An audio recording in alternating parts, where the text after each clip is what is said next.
In this virtual field trip, we're going to Western Alaska to the Yukon-Kuskokwim Delta, which is one of the most important waterfowl production areas on the continent. And it's hugely important for geese, including cackling geese, white fronts, emperor geese, brant, but also for shorebirds, tundra swans, and several ducks, including sea ducks. In the interest of brevity, I'm going to refer to this area as the YK Delta from now on. Some of you have probably been to the YK Delta. There's been a lot of research and monitoring that's been done on the YK Delta over the last 40 years, and hundreds of publications about waterfowl have resulted from this work. Let's take a look at where the YK Delta is, and in particular the area designated as a sea duck key habitat site. We go to Western Alaska, and as its name implies, the Yukon-Kuskokwim Delta is formed by the mouths of the Yukon and Kuskokwim rivers. The key site sits within the Yukon Delta National Wildlife Refuge, and it's a fairly small coastal area within about 20 kilometers of the coast that's designated as a sea duck key habitat site. It's that area that I'll focus on here. There are countless ponds and water bodies, as well as tidal rivers and sloughs, and that's what you see here. It's fairly low elevation tundra, mostly less than 4 meters in the coastal areas. The YK Delta is most important to waterfowl during the breeding season. They arrive in spring when there's still ice in sloughs and ponds. And what makes this area attractive for waterfowl is the amount and complexity of habitat. It's astounding. There's zillions of ponds, lots of little islands, tidal sloughs, and plenty of sedge meadows for goose grazing, plus plenty of invertebrate foods, both marine and freshwater, for ducks. Let's talk about just the sea ducks that occur on the YK Delta. There are 4 species of sea ducks notable on the YK Delta: Pacific Common Eider, Spectacled Eider, Long-tailed Duck, and Pacific Black Scoter. Black Scoters, however, occur at lower densities in the more inland tundra outside the boundaries of the key site. And while long-tailed ducks do occur in the coastal areas, their abundance is much lower. The boundaries of this key site, that is, the coastal area, capture the high-density areas mainly for Spectacled Eiders and Pacific Common Eiders. It qualified as a key site mainly on numbers and densities of these 2 eider species. It's estimated that there are 6,000 to 9,000 Pacific Common Eiders that use the key site, and 10,000 to 15,000 Spectacled Eiders, including breeding birds plus some non-breeders. As I mentioned, there's been a ton of research done on waterfowl on the Yukon Delta, including work on all 4 species of sea ducks that occur there. But much of that research is focused on Spectacled Eiders because they're listed as a threatened species in the U.S. So, a bit about Spectacled Eiders. In North America, Spectacled Eiders occur only in Alaska, with more than half of the Alaska breeding population on the YK Delta and a smaller breeding population on the Arctic coastal plain. The rest of the worldwide population of Spectacled Eiders, in fact most of them, breed in Russia. Taken together, these 3 populations are thought to total more than 300,000 birds. It's important to understand that Spectacled Eiders spend only about 3 months on land, that is, during the breeding season. The rest of the time, they're in marine environments. Until the 1990s, it was unknown where Spectacled Eiders wintered. That's when satellite telemetry of sea ducks was in its infancy, and Margaret Peterson marked a few Spectacled Eiders on the YK Delta. That solved the mystery of where these birds spent the winter. Immediately after breeding, Spectacled Eiders moved to molting and staging habitats. Then all 3 populations of Spectacled Eiders, that is, the YK Delta, northern Alaska, and Russia, winter in the north-central Bering Sea south of St. Lawrence Island. That area is, by the way, another sea duck key habitat site. It's called the Northern Bering Sea Key Site.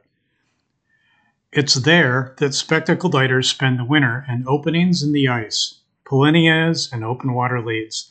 that are constantly shifting. It's relatively shallow, about 30 meters, and it's rich in benthic invertebrates, mainly clams. So the spectacled eiders have kind of a moving buffet as the ice and open water areas slowly shift throughout the area. I'll circle back to talk more about wintering eiders, but first I'll mention a couple of the conservation issues that affect waterfowl on the YK Delta. Two conservation issues are considered particularly important to waterfowl, and especially eiders, and they're both man-made. The first has to do with subsistence hunting. Scattered throughout the Delta are small villages, mostly Yupik communities of a few hundred people, with strong subsistence traditions. Subsistence hunting and gathering relies heavily on the waterfowl resources of the YK Delta and may involve egging, shooting, and at least historically, molt drives for geese. Much of the subsistence harvest occurs during spring, which is now legal in those communities, at least for some species. But spectacled eiders or their eggs cannot be taken at any time, and it's believed that effects from egging or directly by hunting is insignificant for spectacled eiders. And overall, subsistence harvest in itself is not thought to be significant for most sea ducks. However, hunting is responsible for another issue, and that is lead shot deposition in wetlands. Even though lead shot has been illegal for waterfowl hunting for more than 30 years, it's still sold in some stores despite intense education, outreach, and enforcement efforts to stop the use of lead shot for waterfowl hunting on the YK Delta.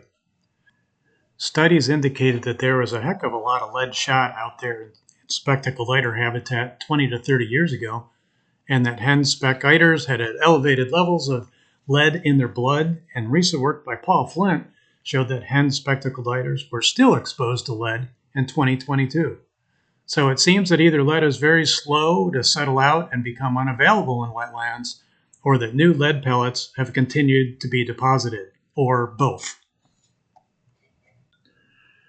Another man-made issue that's of great concern, especially the spectacled eiders, is climate change, which is affecting birds on the YK Delta itself and on their wintering area.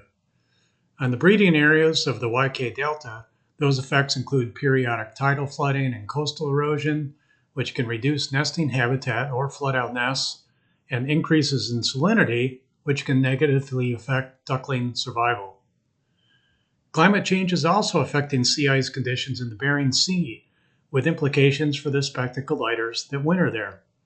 The prediction is that sea ice extent and duration will decrease with a warming trend. The eiders' relation to sea ice, though, is complex. Not enough ice isn't good for eiders, and too much ice isn't good either. So why is winter ice important? Well, a couple reasons. First, ice provides a platform for spectacled eiders to haul out and conserve energy. When we do aerial surveys in that area, you sometimes see these eider poop donuts where birds have hauled out and pooped all around the periphery of a lead. They're conserving energy by getting out of the water. Too much ice, however, may limit the amount of open water and thus the eider's ability to feed.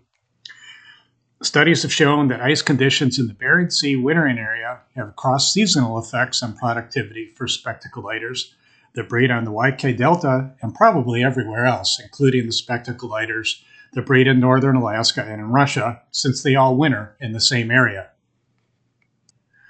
I'll wrap up this field trip now. You kind of got two field trips here, one to the YK Delta, which is, overall, an incredible waterfowl breeding area, and where the coastal zone is the most important as a sea duck key habitat site, especially for spectacled eiders and common eiders. You also got a bonus quick field trip to the Bering Sea key habitat site, where spectacled eiders spend the winter. My hope is that this field trip gives you a sense of the nature of these two areas, their importance to sea ducks, and some of the issues affecting sea ducks there.